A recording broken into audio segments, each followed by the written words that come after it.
Beratnya 0,5 kilogram. Randall akan kaya. Kepiting seberat 0,5 kilogram ini pada umumnya diperkirakan 2 kali lipat harga kepiting 450 gram. Hamparan ini adalah harta karun di dalam air. Randall muncul ke permukaan dengan penuh semangat, berenang dengan cepat ke dermaga, mencari kapal nelayan Mike yang rusak dan mendorongnya. Randall menemukan begitu banyak kepiting sehingga dia membutuhkan kapal nelayan untuk memuat semua kepiting itu. Selain itu, ada banyak remis besar. Setelah menambat perahu, Randall mengambil jaring besar dari kabin dan kembali ke dalam air. Dengan cepat, Randall meraih kepiting besar dan berkaki gemuk. Sungguh menyenangkan. Apalagi di daerah dengan jumlah kepiting yang tinggi, Randall jadi agak sibuk. Merasakan adanya bahaya, beberapa kepiting mengangkat capit mereka dan mencoba melarikan diri. Mencoba kabur. Randall tersenyum melihat situasi itu. Alih-alih khawatir, Randall menunjuk kepiting itu. Jangan bergerak! Tiba-tiba, air dalam jarak 5 meter membeku. Rerumputan berhenti berayun dan ikan-ikan terdiam. Kepiting itu berdiri diam dengan capitnya. Lalu Randall melenggang, membungkuk, dan meraup kepiting-kepiting itu ke dalam jaringnya. Randall seperti mengambil uang. Begitu mudah. Dalam sekejap, jaring itu penuh.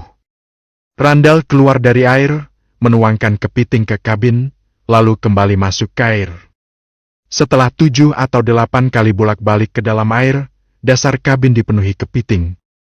Kemudian Randall mengambil remis itu dan meletakkannya di sisi perahu. Dalam cahaya matahari, remis berwarna kaca itu memantulkan berbagai warna, cukup spektakuler. Terdengar suara klik. Randall mengeluarkan ponselnya dari tas tahan airnya dan segera memotret remis itu. Lalu dia mengirimkan foto itu dan sebuah pesan kepada Emily. Randall menulis, Nona Shelton, pernah melihat remis sebesar ini? Apakah remis itu cukup untuk menjadi gimmick? Setelah mengirim ini, Randall menunggu sebentar, tetapi ternyata Emily tidak merespons, mungkin karena dia sibuk. Jadi, Randall melemparkan ponselnya ke perahu dan kembali ke dasar untuk mencari sesuatu yang lebih besar. Sementara itu, hotel prima di pusat kota Malan. Emily baru saja keluar dari dapur hotel. Seluruh dapur sedang mengerjakan semua makanan pendamping, hidangan rahasia, dan hidangan khusus. Mereka semua sedang bersiap. Satu-satunya hal yang benar-benar dibutuhkan Emily saat ini adalah sesuatu yang menarik perhatian. Memikirkannya saja sudah membuat Emily sakit kepala. Emily mengirim serombongan orang ke pasar ikan. Namun, 1 jam berlalu dan tidak ada hasil. Emily pun marah. Perjamuan ini adalah kesempatan penting untuk membangun promosi mulut ke mulut dan kekuatan merek. Jika Emily tidak melakukannya dengan baik, hotelnya tidak akan memiliki kesempatan. Apa yang dipikirkan orang-orang ini? Aku rasa mereka hanya mengambil uangnya saja dan tidak melakukan apa-apa. Aku harus mencari jalan keluar. Diam-diam cemas, Emily berbalik dan pergi ke kantornya.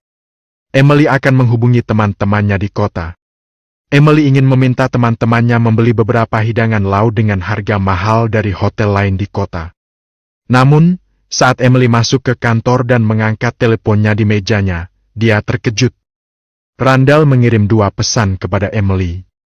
Apakah Randall menangkap bahan-bahan terbaik? Emily bersemangat. Dengan penuh harap ini, Emily dengan cepat menyalakan ponselnya dan membuka pesan tersebut. Begitu Emily membukanya, sebuah remis besar dan berkilauan tampil dalam pandangannya.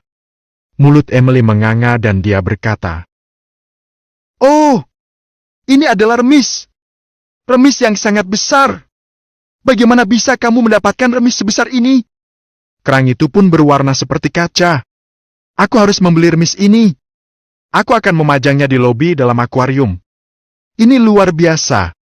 Remis ini akan menjadi permata hotelku. Terima kasih. Wajah Emily bersinar kegirangan saat melihat layar ponselnya. Emily kemudian melihat pesan Randall dan merasa sangat senang. Randall, kamu penyelamat hidupku. Remis besar ini pasti berumur ratusan tahun. Gimik remis berusia seabad itu luar biasa. Setelah itu, Emily mau tidak mau membuka lagi gambarnya dan memperbesarnya. Namun, gambar yang diperbesar itu kembali mengejutkan Emily. Kepiting! Ada kepiting di belakang remis ini. Mengapa begitu banyak kepiting? Yang besar mungkin beratnya 0,5 kilogram. Aku ingin tahu di mana dia. Aku harus mencarinya sekarang. Remis dan kepiting sebesar ini tidak boleh jatuh ke tangan orang lain. Emily merasa khawatir. Mata Emily begitu terpana pada remis itu sehingga dia mengabaikan kepiting-kepiting di kabin. Kini, saat Emily melihat begitu banyak kepiting liar ukuran besar, Emily merasa khawatir. Di musim ini, hampir tidak mungkin untuk membeli kepiting yang benar-benar liar sebesar ini. Dengan kumpulan kepiting liar ini, setelah publisitas Emily, Hotel Emily akan mendapatkan kekuatan berita dari mulut ke mulut dan ketenaran. Orang kaya penyuka kepiting kemungkinan akan menghabiskan uang di Hotel Emily. Namun, saat Emily mencoba panggilan suara, tak ada jawaban. Emily sangat khawatir. Ada apa? Mengapa tidak ada yang menjawab telepon? Ayolah. Emily mengentakkan kakinya sedikit. Apa sebenarnya maksud Randall? Randall mengirim gambar dan dia tidak menjawab telepon. Kenapa dia melakukan itu? Randall tidak tahu apa yang sedang terjadi. Meskipun Randall tahu, dia tidak akan punya waktu untuk membalas pesan teks. Itu karena Randall menemukan sesuatu lagi. Yang dia temukan adalah serombongan ikan. Ikan mas.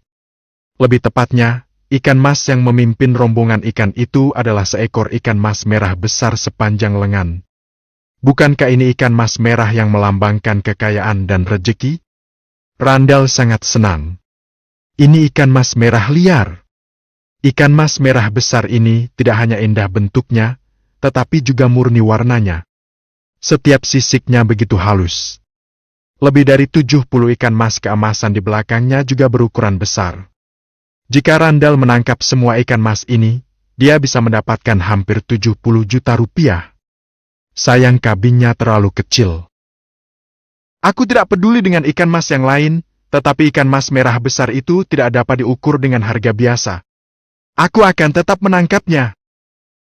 Randall mengayunkan tinjunya kegirangan, lalu merunduk ke rerumputan dan menunggu ikan mas merah itu lewat.